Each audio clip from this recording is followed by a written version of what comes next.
Olivier Klein, bonjour, monsieur le Bonjour. maire. Merci de nous recevoir à votre hôtel de ville à Clichy-sous-Bois. Avec plaisir. Aujourd'hui, on a cette nouvelle édition d'un podcast que Stratéab a mis en place, qui est le Carré d'immobilier. C'est une séquence avec laquelle on discute d'interlocuteurs, de spécialistes, d'élus, sur laquelle on approfondit les sujets de l'habitat et du logement, dans l'idée quand même de vulgariser et d'expliquer la mise en œuvre des politiques publiques auprès des habitants et de ceux qui nous regardent. On va essayer d'être clair alors. Très bien.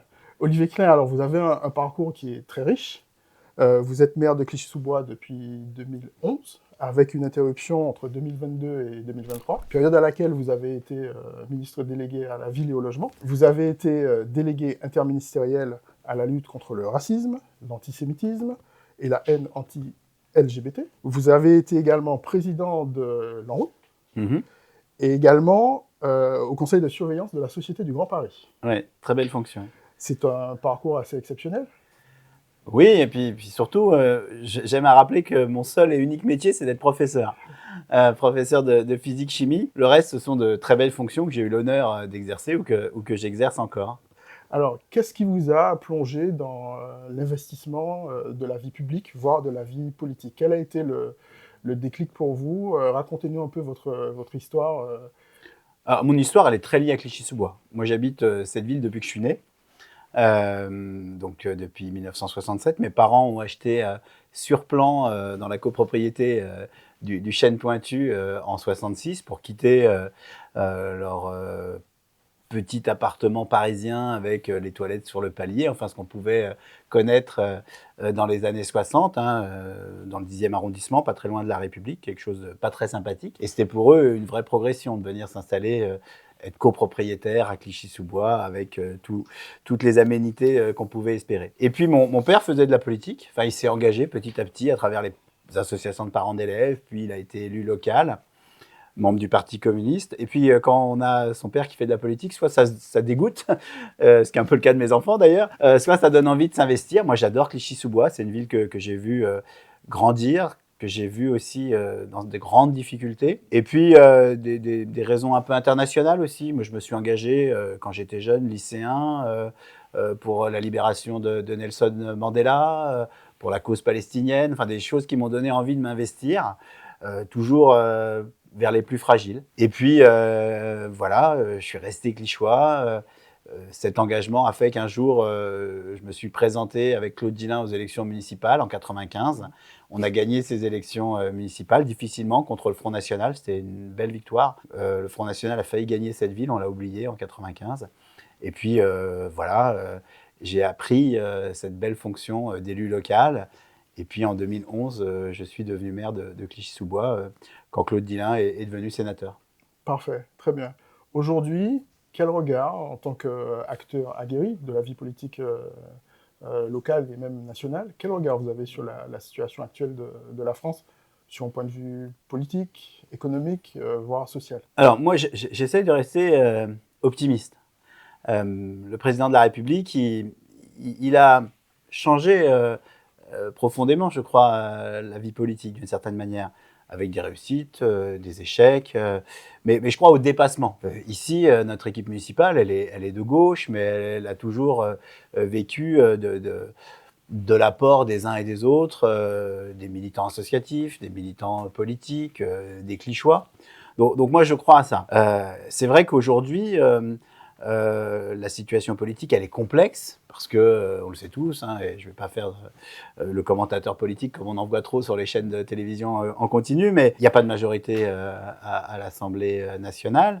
Il y en a encore moins d'une certaine manière depuis la dissolution. Moi, j'ai été ministre au début de ce quinquennat où il y avait une majorité relative et c'était déjà compliqué, mais j'ai essayé de dépasser mon camp, rencontrer des députés de mon ancien parti, socialiste, communiste, pour travailler sur les questions du logement notamment. Et j'ai vu qu'on pouvait dépasser sa majorité à ce moment-là.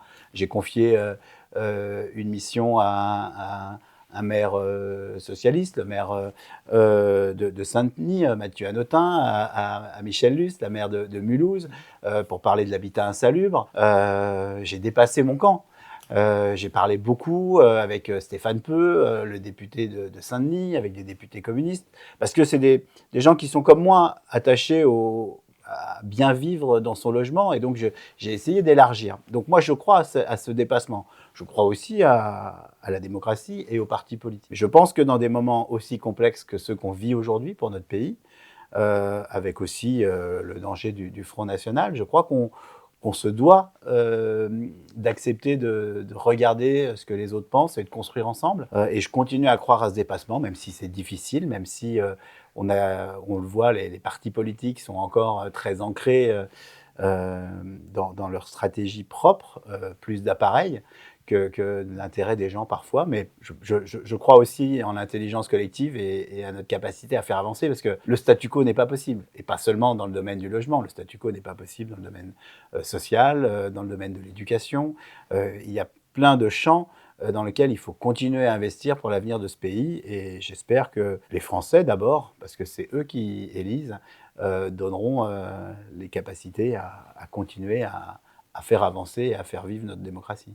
Très bien. Alors, vous évoquez un peu le caractère élastique hein, qui a besoin d'avoir pour réaliser les missions qui ont été les vôtres lorsque vous étiez ministre délégué à la ville et au logement.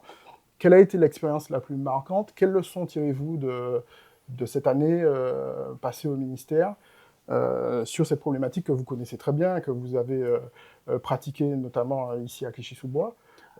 Quel bilan en tirez-vous? D'abord, c'est un grand honneur de servir son pays différemment. Quand on est comme moi, issu des parents ouvriers, un père imprimeur, une mère couturière, prof, avoir cet honneur de devenir ministre un jour, personne ne pouvait le penser, et moi le premier. Donc d'abord, une émotion d'avoir été ministre pendant 1 an de cette République. Ensuite, mais je le savais parce que je suis élu local, j'ai été premier adjoint, maire, je sais qu'entre ce qu'on a envie de faire et ce qu'on arrive à faire, il y a toujours des écarts. Et puis je sais que l'ennemi, c'est le temps. Parce que entre ce qu'on a envie de faire, ce qu'on peut faire, surtout sur des sujets comme ceux-là, c'est des sujets où on sème que des petites graines. Ici, on en reparlera peut-être tout à l'heure, un programme de renouvellement urbain, le premier a été signé en 2004. Et là, on a un nouveau programme de renouvellement urbain. Et les gens qui nous regardent ne comprennent pas comment ça peut prendre autant de temps. Alors quand on a les mains dans le cambouis, qu'on agit, on comprend ce temps, même si on le trouve trop long. Et donc mon premier ennemi, ça a été celui du temps, ça a été celui de la crise du logement. Un sujet que j'ai, j'ose pas dire découvert, mais sur lequel j'ai eu beaucoup de pugnacité, c'est celui de l'hébergement d'urgence. Quand on est ministre du logement, on est aussi le ministre des gens qui n'ont pas de logement. Et peut-être surtout celui des gens qui n'ont pas de logement. Et je me suis vraiment confronté à cette problématique de l'hébergement d'urgence, des sans-abri, du sans-abrisme, avec beaucoup de force, mais aussi avec beaucoup de difficultés. Il faut savoir que chaque soir, le gouvernement français, l'État français, dépense près de 6 millions d'euros pour héberger les gens, et mal les héberger.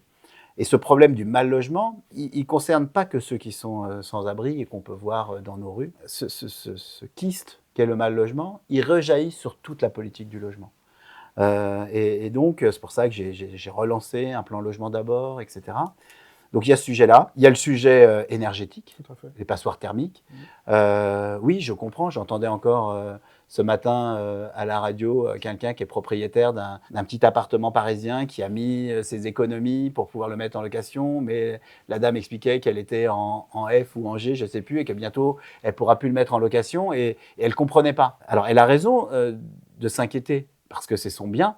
Et surtout, elle a un locataire, et que ce locataire, il ne va pas se retrouver à la rue et encore accentuer les difficultés. Néanmoins, et là aussi, c'est l'expérience du maire de Clichy-sous-Bois, on ne peut pas laisser vivre des gens dans des taudis, dans des passoires thermiques, dans des trucs pleins de moisissures, tout noir sous les fenêtres, où il fait froid l'hiver et très chaud l'été. Mais notre responsabilité, celle des pouvoirs publics, c'est d'aller plus vite.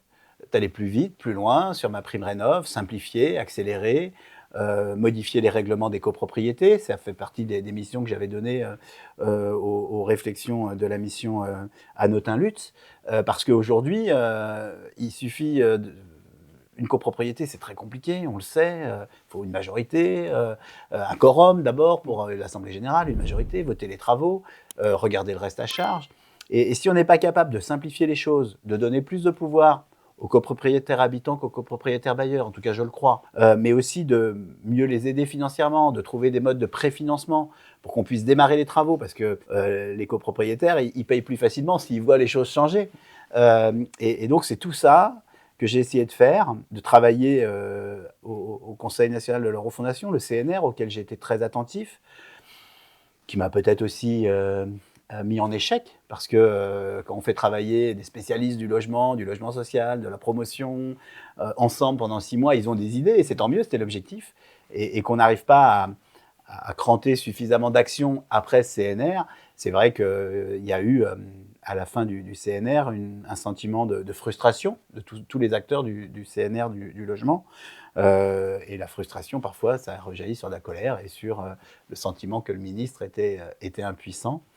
Mais c'est le jeu, moi j'accepte, ce qui peut être pour moi une forme d'échec, c'est-à-dire de ne pas avoir réussi, de rester au gouvernement, ce qui était mon souhait à l'époque, et de poursuivre les petites graines qu'on avait semées. Mais je crois qu'on a semé des petites graines. Alors avant la censure, Valérie Létard avait dit qu'elle irait plus loin sur le prêt à taux zéro, par exemple. Et moi, j'y crois beaucoup au prêt à taux zéro. Je me suis battu jusqu'aux dernières heures avant le CNR pour élargir le prêt à taux zéro. J'avais réussi à en sauver un petit peu. Mais je crois, le prêt à taux zéro, c'est l'apport pour ceux qui n'en ont pas, d'une certaine manière. Et donc, c'est une capacité à accéder à la propriété pour ceux qui en sont pas très loin, mais qui ont du mal à le faire. Moi, je crois au parcours résidentiel. Il n'y a pas de honte à passer sa vie dans du logement social, parce que c'est une capacité et un honneur français, le logement social. Mais pour ceux qui ont à un moment la capacité de faire autrement, de libérer une place dans le logement social, c'est bien qu'on les accompagne et qu'on leur permette. Et donc je crois à tout ça, à notre capacité à construire un parcours résidentiel à tous nos concitoyens, du plus bas, l'hôtel social, la résidence sociale, la pension de famille, l'hébergement d'urgence, et puis ensuite le logement social, qui est vraiment en France de grande qualité, je crois, et qu'il faut continuer à porter. Toutes les formes d'accession à la propriété, et je ne vous raconte pas, mais vous savez ça par cœur, le LLI et tout. Et puis le bail réel solidaire aussi, je pense qu'on a encore à creuser. Aujourd'hui, le logement, il est trop cher. Quand les promoteurs achètent très cher un terrain et ensuite construisent, ça fait des prix de sortie qui sont trop chers. Et quand les banques ne suivent pas ou ne suivent plus à cause du taux d'usure, à cause des taux d'intérêt qui montent, il faut réinventer aussi et participer à cette réflexion. Modestement, j'ai essayé d'y contribuer et j'essaye d'y contribuer un peu encore avec mon expérience. Est-ce qu'on peut dire que l'axe ou la valeur qui a porté votre engagement à ce moment-là, c'est la solidarité? D'autant plus que vous en avez un peu parlé, vous avez dû affronter également la crise énergétique, et donc à créer ce bouclier énergétique dans le logement social notamment. Cette valeur de la solidarité, elle vous a porté dans votre action, elle vous porte encore aujourd'hui? Cette valeur de la solidarité, c'est le sens de mon engagement. Vraiment, je suis attaché au quartier populaire, je suis attaché aux populations les plus fragiles, d'une certaine manière. Clichy-sous-Bois reste la ville qui accueille les populations les plus pauvres. Dans les classements de dotation de l'État pour les villes, Clichy-sous-Bois arrive numéro 1 encore, en dotation de solidarité urbaine, en fonds de solidarité de la région Île-de-France. Clichy reste la ville la plus pauvre et qui accueille les populations les plus pauvres. Donc oui, la solidarité est au cœur de mon engagement et il restera, que je sois élu ou non.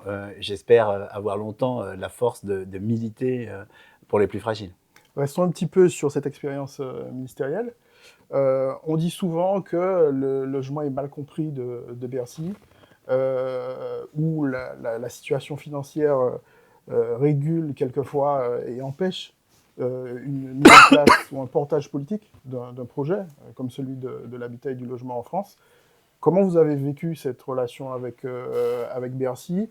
Et pour vous, l'enjeu financier ou la situation économique du pays actuellement est-elle un point de vigilance profond à prendre en compte pour mettre en œuvre une politique de logement digne de ce nom en France? Moi je crois que la politique du logement, c'est une politique gagnant-gagnant. Elle est gagnante pour ceux qu'on loge. Bah, depuis que l'homme est l'homme, il a cherché à avoir un toit sur la tête, hein, d'une caverne à une hutte, à autre chose. Enfin, c'est un bien fondamental, constitutionnel, d'avoir un toit sur la tête. Construire du logement, ça fait vivre l'économie. Aujourd'hui, la crise de l'immobilier, elle a pour conséquence une crise dans le bâtiment, dans les travaux publics. Et donc, chaque argent dépensé dans le logement est de l'argent bien dépensé pour l'économie française, pour nos concitoyens. Donc moi, ce que j'ai essayé de faire valoir auprès de Bruno Le Maire, auprès de Bercy, c'est ça, euh, c'est de l'investissement, le logement. C'est de l'investissement personnel quand on devient propriétaire, c'est de l'investissement pour les bailleurs, c'est de l'investissement pour Action Logement, parce qu'on se crée un patrimoine. Et c'est un patrimoine commun. Et donc c'est ça qu'il faut arriver à faire comprendre. Mais je crois qu'à un moment, je vais mettre tout le monde dans le même sac, on a joué avec le feu. Il y a une espèce de poule aux œufs d'or et tout le monde a une responsabilité. On a donné l'impression que le logement devenait une rente pour les promoteurs qui gagnaient ou donnaient l'impression de gagner beaucoup d'argent parce que on achetait très cher du foncier, mais qu'on arrivait à vendre aussi assez cher du logement. Parce que dans cette période, les taux d'intérêt étaient très bas. Et donc, on a vendu, on s'est brûlé les ailes, je crois. Et on est tous responsables. Les élus locaux aussi, parce que à un moment, on ne veut plus proposer des terrains ou on ne veut plus de logements quand on s'approche d'une période électorale, mais on est tout le temps en période électorale. Et donc, c'est à nous de démontrer aussi, les élus, que construire du logement, un petit pavillon, un immeuble, c'est pas pour soi. C'est pour les enfants de nos clichois, de nos concitoyens. Et donc, on a une responsabilité pédagogique aussi, les élus, à porter cette politique du logement. Mais tout le monde est dans le même bateau. Les architectes, parce qu'on doit réfléchir à ce qu'est la ville d'aujourd'hui, de demain, une ville énergétiquement sobre. Je crois aussi qu'il faut qu'on travaille sur le déjà là. 80% du logement de 2050 est déjà construit. Donc qu'est-ce qu'on fait? Je parlais tout à l'heure du logement insalubre. Qu'est-ce qu'on fait de ces immeubles de centre-ville anciens, haussmanniens ou pas, en pierre de taille ou pas? On ne va pas mettre de l'isolation par l'extérieur partout, on ne va pas cacher de la pierre de taille. Donc il faut réinventer. Je ne suis pas tout seul, il y a plein de gens qui réfléchissent à réinventer ce modèle, acheter des petits immeubles, les rénover, les faire monter de classe énergétique, parce que là, vous avez parlé de la crise énergétique. Quoi qu'il arrive, le prix des énergies ne va pas baisser dans les années qui viennent. Donc, plus on réduira les charges pour le propriétaire, pour le locataire, mieux les gens vivront, parce que réduire les charges, c'est augmenter le pouvoir d'achat de nos concitoyens. Donc, oui, il faut expliquer à tout le monde, et aussi à Bercy, que l'argent est bien dépensé dans le logement, que que ce qui va à Action Logement pour financer le logement social, pour financer l'ANRU et de l'argent qui est bien dépensé par Action Logement parce qu'il est nécessaire. Et ce n'est pas de l'argent dont on prive l'État, parce que c'est de l'argent-là qui va à Action Logement, c'est l'argent de tout le monde. Le PTZ, c'est aussi pour tout le monde. Moi j'ai dit quand je suis rentré au gouvernement que je ne laisserais pas mon nom à une politique de défiscalisation. Je ne l'ai pas fait d'ailleurs, mais parce que je ne crois pas que c'était ça l'enjeu. Il y avait pas arrêter le Pinel, c'était pas pour moi une source d'inquiétude. Mais ça, on pouvait arrêter le Pinel si on inventait d'autres choses. Notamment, on renforce le bail réel solidaire, on renforce le prêt à taux zéro, parce que ça, c'est vraiment utile à ceux qui ont à qui manque juste le petit coup de pouce en plus pour devenir copropriétaire. Donc c'est tout ça qu'il faut faire. Il faut aussi que les bailleurs sociaux ne scient pas l'arbre sur lequel ils sont. Je pense qu'ils ont une grosse responsabilité de l'entretien de leur parc, de leur réactivité. Et là encore, probablement, moi je crois aux outils de proximité. Parfois, les bailleurs sociaux, je trouve, font gérer leur gestion de proximité par des boîtes qui sont qui sont un peu loin. Moi, je crois plus aux régies de quartier, aux entreprises locales, plutôt que d'avoir une entreprise qui arrive le matin avec une camionnette pour faire le ménage.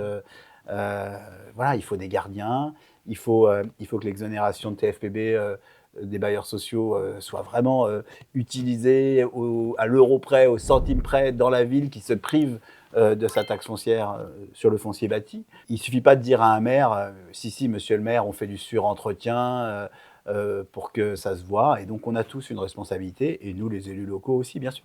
Très bien. Les habitants, les usagers, aujourd'hui, ils ont quand même malgré tout, et ce sera peut-être la transition avec votre projet urbain de renouvellement urbain à Clichy-sous-Bois, comment perçoivent-ils ces investissements? Quelquefois, on a l'impression quand même qu'il y a une certaine déception sur plusieurs sujets. Est-ce que l'ANRU aujourd'hui, qui est dans une phase de réflexion de son avenir dans les prochaines années, vous, au regard de vos responsabilités et au niveau ministériel et au niveau de la présidence de l'ANRU que vous avez occupée, et bien entendu en tant que maire de Clichy-sous-Bois, comment vous voyez cet impact auprès des habitants et comment il faudrait le renforcer et l'assurer dans le temps au niveau de ces quartiers? Alors moi, je crois que la création de l'Agence nationale du renouvellement urbain, c'est un coup de génie. Et je veux dire que Jean-Louis Borloo a vraiment eu cette intuition formidable. Enfin, Jean-Louis, pour ceux qui le connaissent, il a ses fulgurances. Et l'invention de l'ANRU en 2004, ce tuyau unique qui finance le renouvellement urbain, ce guichet unique, c'est déterminant. Et ça a permis de changer le paradigme et de réfléchir le renouvellement urbain autrement. Et d'ailleurs, ça devrait nous inspirer, en général. Nous inspirer, parce que le renouvellement urbain, c'est pas que dans les quartiers en politique de la ville. Je pense que l'ANRU, l'ANA, tout ça sont le bras armé de politiques publiques en faveur du logement, parce qu'il y a du logement insalubre, pas seulement dans les quartiers en politique de la ville. Il y a aussi du logement insalubre dans des villes qui vont bien, parce que les copropriétaires vieillissent, n'arrivent plus bien à payer leurs charges, etc. Et moi, je crois fondamentalement que le problème du logement, il est de construire du nouveau, et je l'ai dit tout à l'heure, d'accompagner l'ancien. Et d'accompagner mieux l'ancien aujourd'hui, qu'il soit en copro ou en logement social, mais en copro notamment. Je pense qu'il y a un vrai problème, qu'on a pris beaucoup de temps. Clichy était un peu exemplaire à la pointe sur les questions des copropriétés dégradées. Mais la copropriété, elle a toutes ses formes. Ici, c'est 800 logements, enfin 2 copros de 800, 700, 500 logements, enfin des grosses copropriétés, c'était une folie de faire ça. Mais il y a aussi des problèmes de petites copropriétés. Mais l'ANRU, c'est déterminant. D'abord parce que ça a permis de démolir du logement social parfois, c'est malheureux, mais on était obligé, démolir des copropriétés, surtout reconstruire. Reconstruire avec une autre forme d'urbanisme, mais en étant attentif. Zerfus qui a construit le grand ensemble de Clichy-sous-Bois-Montfermeil, Prix de Rome, l'UNESCO, le CNIT, grand architecte, grand urbaniste. Tout le monde peut se tromper et peut se tromper de bonne foi. Moi le premier, et les urbanistes d'aujourd'hui aussi. Il faut surtout pas être pétri de certitude quand on fait la ville, parce que la ville, elle change, elle mute. On ne fera pas ses courses de la même manière dans 20 ans qu'on les fait aujourd'hui ou qu'on les faisait dans 20 ans. Et donc tout ça, la ville, c'est la vie. C'est pas que loger. C'est se nourrir, faire ses courses, aller bosser, tout ça, c'est tout ça la ville. Et donc le renouvellement urbain, l'ANRU, a permis tout ça, à regarder la ville dans toutes ses aménités. Les équipements publics. Moi, quand j'étais président de l'ANRU, et c'est normal vu mon parcours, j'ai été très attentif à la place de l'école dans un quartier en renouvellement urbain. D'une certaine manière, l'école, c'est le phare qui va faire si on a envie ou pas de rester dans un quartier, ou d'y venir plus tard, parce qu'on se pose tous la question quand on est parent, dans quelle école je vais mettre mes enfants. Est-ce qu'elle est belle? Est-ce qu'elle va les accompagner dans leur réussite? Est-ce qu'elle aura des professeurs compétents qui sont contents de venir tous les matins? Donc moi, j'ai beaucoup insisté avec les équipes de l'ANRU sur le rôle de l'école. Et puis, j'ai parlé du temps au début. Parfois, une opération de reconstruction, démolition, c'est très long, parce qu'il faut reloger d'abord, construire, démolir. Et parfois, on a le foncier pour l'équipement public. Et donc, à un moment, si on veut montrer aux gens ce que sera leur quartier demain, si on veut les rassurer, les conforter, leur faire croire, toucher du doigt le possible, c'est parfois à travers les équipements publics. Et donc, moi, j'ai toujours beaucoup insisté, et à Clichy comme ailleurs, sur notre capacité à montrer, à voir à travers les équipements publics. Une maison des services publics, France Service, une école, parce que je l'ai dit, je crois à l'école, un centre culturel, un conservatoire, tout ça, tout ce qui peut montrer comment sera la ville demain et comment on peut être fier de ce quartier. Le sens du renouvellement urbain, c'est aussi la mixité. mixité sociale, comme on dit. Moi, j'aime pas trop ce terme, mais j'en ai pas inventé de meilleur. Moi, je crois d'abord à la mixité qui est déjà présente. L'enjeu dans ces quartiers, c'est pas tout de suite d'en faire venir des nouveaux. Il n'y a pas beaucoup de gens qui habitent aujourd'hui dans le 7e ou dans le 4e arrondissement de Paris qui vont se dire oh, qu'est-ce que j'ai envie de venir habiter à Clichy-sous-Bois. Le plus important pour moi, c'est d'abord donner envie aux Clichois qui sont là de rester dans leur ville. Parce que ils auront le sentiment que ça va mieux, qu'il y a des transports, qu'il y a des belles écoles, etc. La mixité, elle est d'abord chez nous. Donc c'est peut-être ça, moi je l'ai dit lors de l'audition sur l'avenir de l'ANRU, il faut peut-être changer un peu ce que l'on croit être, parce que quand on fait une grande opération de renouvellement urbain, on dit dans les nouveaux logements, il faut reloger que 50-60% des gens de ce quartier. Les 50 autres pourcents, ils viennent d'un peu partout, très bien. Mais s'ils sont aussi pauvres, aussi fragiles que ceux qu'on a déjà mis dedans, on n'a pas créé de la mixité. Ou alors on a créé de la mixité géographique, mais pas de la mixité sociale. Et d'une certaine manière, est-ce qu'il ne vaut pas mieux déroger un peu aux règles et accepter plus de gens qui habitent là, parce qu'ils connaissent cette ville, ils y sont bien, plutôt que de faire venir des gens fragiles d'ailleurs? Et donc ça, je le dis au préfet, je le dis à tout le monde, notamment sur le DALO, des choses comme ça. Ça ne sert à rien de garder des places pour faire de la mixité, pour mettre des gens encore qui sont eux-mêmes très fragiles. Néanmoins, un des enjeux, c'est la solidarité. C'est à quelle échelle on regarde. Je crois fondamentalement à l'intercommunalité, aux métropoles, et sur des politiques aussi massives que celles du logement, des transports, ça ne peut pas se regarder à l'échelle d'une ville. Clichy-sous-Bois, c'est tout petit. Et si on veut développer le logement, ça se regarde sur des échelles plus grandes. Et ça se regarde avec solidarité, puisqu'on emploie ce mot.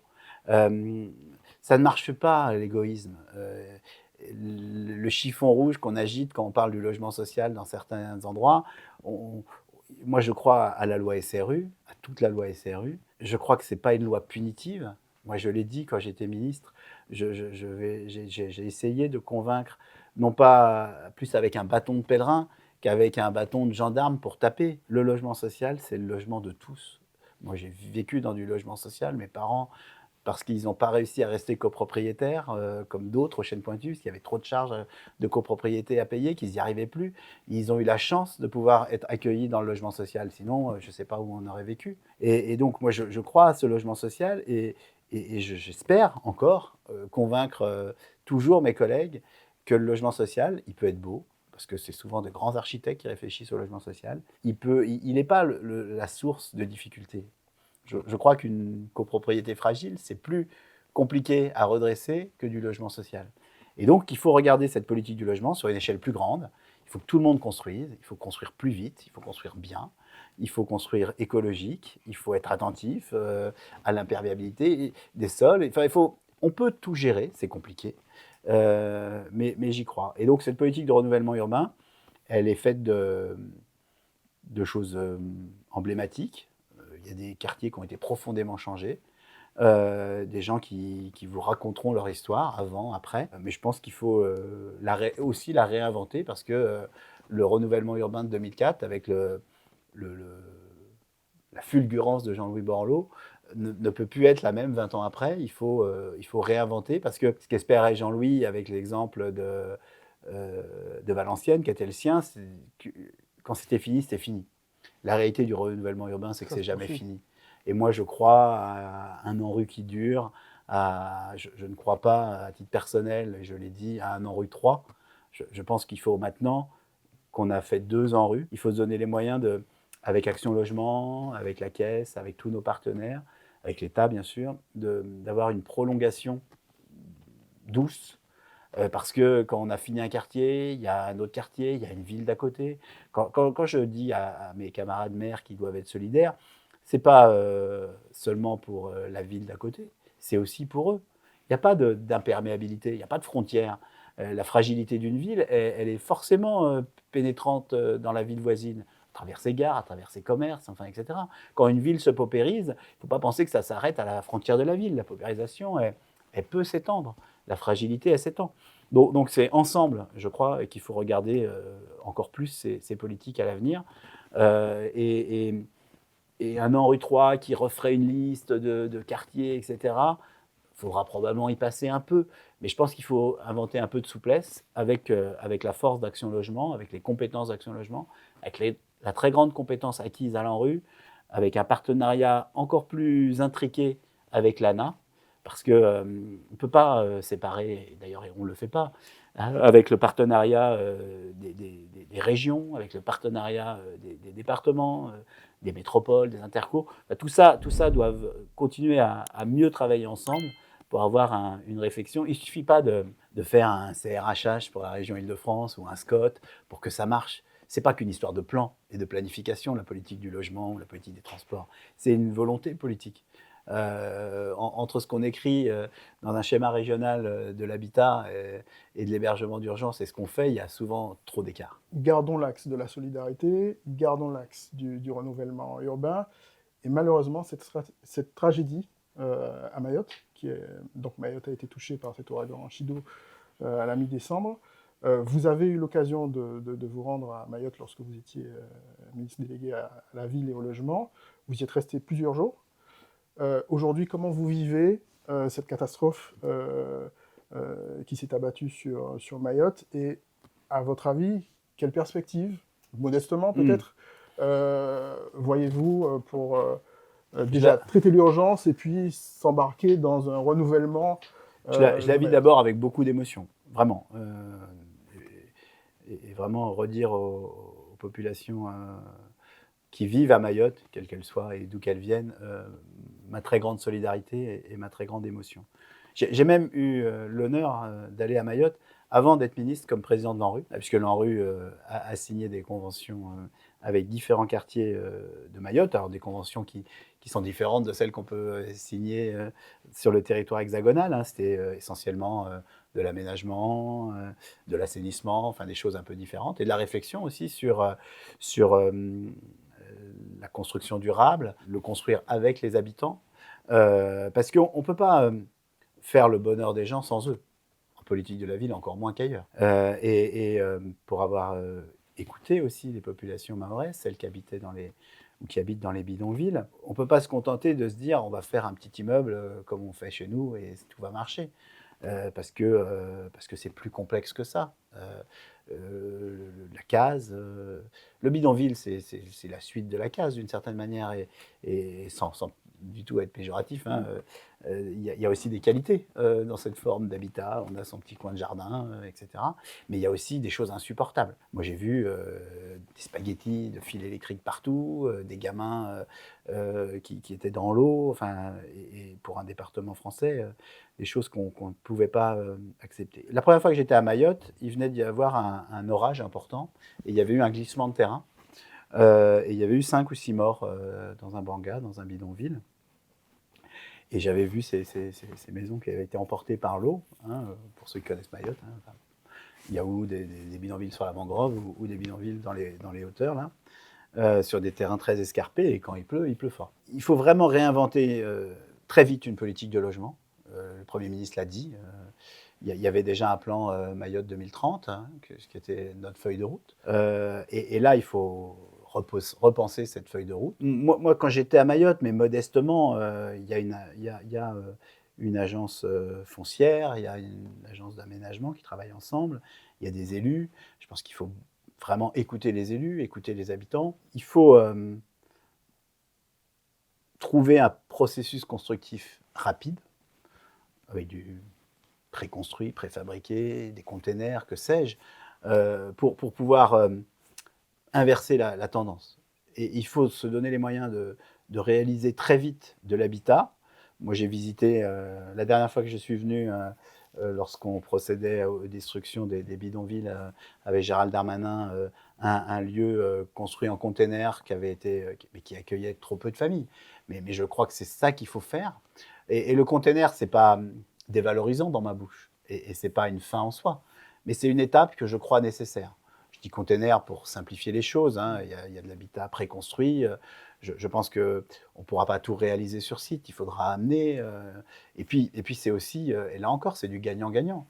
C'est comment on fait pour que les Mahorais, ou ceux qui habitent à Mayotte, pour faire simple, soient associés à la construction, et qu'on en fasse aussi un débouché économique. Cette situation, on peut créer sur place probablement des entreprises, ou faire venir des entreprises. Moi, je suis certain qu'il y a des promoteurs qui ont envie d'investir sur cette île. Cette île, elle est incroyable. pour ceux qui ont eu l'honneur d'y aller comme moi, elle est d'une grande beauté. Les populations sont évidemment dans l'attente, mais aussi extrêmement accueillantes. Si on veut faire du tourisme, enfin, c'est quand même, on ne peut pas ne pas le dire, les plus beaux spots de plongée sous-marine, le plus beau de France. Et pour moi, Mayotte, c'est la France, j'ai aucun doute. Et on n'a pas réussi encore, parce qu'on part de loin, d'en faire un lieu de destination touristique. Alors, il y a plein de problèmes que j'ignore pas, la longueur de la piste, enfin, des choses que je connais bien. Moi, j'avais visité un hôtel en préfabriqué, en container. Je ne sais pas comment il a résisté à l'ouragan. J'essaierai de prendre de leurs nouvelles. Mais sur la plage, là, et j'avais discuté avec il se trouve que j'aime un peu la plongée, et en tout cas les fonds sous-marins. J'avais discuté avec le patron qui me disait moi j'ai fait le tour du monde en plongée sous-marine. Je pense qu'on est dans les 5 plus beaux sites de plongée sous-marine au monde. On ne peut pas ignorer ça. Il n'y a qu'à Mayotte où on voit des lémuriens et des maquis. Enfin, donc il y a aussi, malgré ce drame, une opportunité mahoraise. Et donc j'espère qu'on va se donner les moyens d'accompagner les populations, celles qui sont présentes, à travers l'école, à travers la reconstruction, parce que je ne doute pas, je pense qu'il y a une vraie volonté. Le président de la République s'y est rendu. Moi, j'ai été à Mayotte avec le président de la République, quand j'étais encore président de l'ANRU seulement. Et il avait eu un accueil formidable, parce que à Mayotte, le drapeau français, la Marseillaise, c'est quelque chose, ça compte. Et on avait vu, évidemment, c'était en 2019, par là, je crois, avant le Covid. On avait vu tout ce qu'il y avait à faire, mais on avait vu aussi les opportunités mahoraises. Il y a des gens ici dans les équipes qui travaillent au renouvellement urbain de Clichy, qui ont travaillé à Mayotte, et on s'en parle souvent de ce qu'on aimerait pouvoir en faire. Moi, j'ai dit à mon collègue recteur de Mayotte que si il fallait donner un coup de main quelques semaines, non pas qu'ils ne savent pas faire, hein, et je le fais très modestement, mais j'étais prêt à le faire parce qu'on ne peut pas regarder un de nos départements sans se sentir 100% solidaire. Et puisqu'on a commencé en parlant de la solidarité, on terminera par cette solidarité. En tout cas, c'est le sens de mon engagement. Olivier Klein, monsieur le maire, monsieur le ministre, vous parlez avec un engagement rare sur cette thématique du logement, on l'apprécie. En cette période de vœux, de début d'année, qu'est-ce que vous auriez à souhaiter aujourd'hui aux acteurs du logement et puis aux habitants de façon générale? Alors évidemment, des vœux habituels de santé, de bienveillance, de sérénité, de réussite. Aux acteurs du logement, je crois qu'ensemble, cette crise du logement, on peut la dépasser en étant vraiment tous persuadés qu'on est dans le même bateau. Les élus locaux, les bailleurs sociaux, les promoteurs, que les intérêts sont communs en fait. Parce qu'il n'y a qu'un intérêt, c'est de loger nos concitoyens, les loger mieux, faire que le parcours résidentiel ne soit plus sclérosé comme il l'est. Parce que à chaque fois qu'on réalise un logement, qu'on réhabilite un logement, on recrée du mouvement. Ce qui manque aujourd'hui dans le logement, c'est le mouvement. Parce qu'aujourd'hui, on ne quitte pas son logement pour un plus grand parce qu'il n'existe pas, et donc on n'en libère pas un autre. On ne quitte pas le logement social pour devenir copropriétaire parce qu'on n'y arrive pas, et donc on ne laisse pas de place dans le logement social. On a, dans une ville comme Clichy-sous-Bois, 3 familles qui cohabitent ensemble, c'est pas possible. Pas 3 familles, mais 3 générations qui cohabitent ensemble, parce qu'on ne trouve pas à décohabiter, comme on dit. Et donc, ce que je souhaite, c'est que ce parcours résidentiel puisse reprendre, et qu'on s'en donne tous ensemble les moyens, et qu'on ait tous la même envie, parce que c'est gagnant-gagnant. Merci beaucoup, Merci. Olivier Klein. Je crois qu'on arrive au bout de cette séquence du carré immobilier. On vous remercie beaucoup du temps que vous avez souhaité nous accorder, et puis à très bientôt, j'espère, pour de nouveaux échanges. Avec plaisir. Merci beaucoup. Merci. Allez.